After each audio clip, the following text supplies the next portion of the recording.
Americans always have cared about the less fortunate, and I'm sure it'll deeply gladden the hearts of many of you to know the kind of progress we've made during the past 6.5 years in helping the poor. We have between 4 and 6 million fewer low-income families on the federal income tax rolls. We've tamed inflation rates that were devastating the purchasing power of those least able to afford the basic necessities of life. I'm sorry, apparently we have a problem. Okay, all right, we'll start over. Sorry about that. That's right, we're taping. It isn't live, is it? Were you a little nervous when I interrupted you? Yeah. Okay, is everybody ready now? Stand by. My fellow Americans, Americans always have cared about the less fortunate, and I'm sure it'll deeply gladden the hearts of many of you to know the kind of progress we've made during the past 6.5 years in helping the poor. We have between 4 and 6 million fewer low-income families on the federal income tax rolls. We've tamed inflation rates that were devastating the purchasing power of those least able to afford the basic necessities of life, and reversed an upward spiral in the number of poor people that began in 1979. The official statistics released on Thursday show that the poverty rate is down for the third year in a row.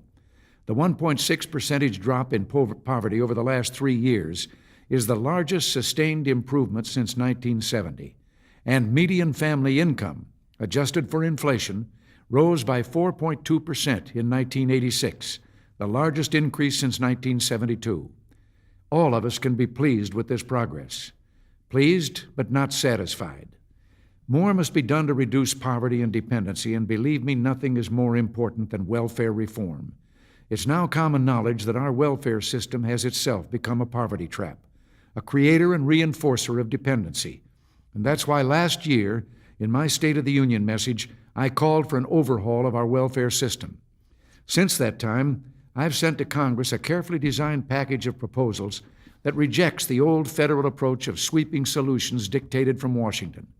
The central point of our new proposal, as outlined in our earlier study, Up from Dependency, and now embodied in our legislative proposal, the Low-Income Opportunity Improvement Act, is a provision that will allow states and localities to test new ideas for reducing welfare dependency. Through experimental changes, through carefully tested and evaluated demonstrations, this new approach can determine what does work in reducing welfare dependency.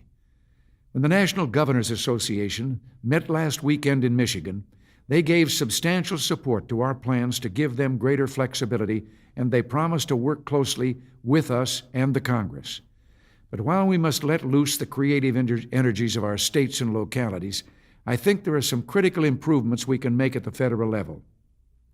Under the laws now in place, all mothers who have children under age 6 are exempt from participating in work activities that, as several demonstration projects have shown, can help Aid for Dependent Children, AFDC, recipients become more self-reliant. Fewer than 1/5 of all recipients now participate in work activities. We must lift this counterproductive exemption and thereby get early help to these women and their children before they become chronically dependent on welfare. We must also reform work requirements so that long gaps in school or in other work-related experiences no longer occur. And so, too, work opportunities for AFDC recipients must be expanded. We must give teenagers on AFDC who have not completed high school the opportunity to continue their schooling, and older recipients to participate in employment and training activities. 2 proposals we've sent to the Congress: GROW, or Greater Opportunities Through Work, in AFDC, and the AFDC Youth Training Initiative will allow us to do all of these things. So, too, changes in our child support enforcement system can reduce welfare dependency. Parents who bring children into the world have a responsibility for these children, whether they live with them or not. The administration is taking steps to ensure that states are able to do a better job in locating absent parents, establishing paternity, and collecting child support on behalf of AFDC recipients. We also have asked the Congress for new laws that would increase child support award amounts for both welfare and non-welfare families.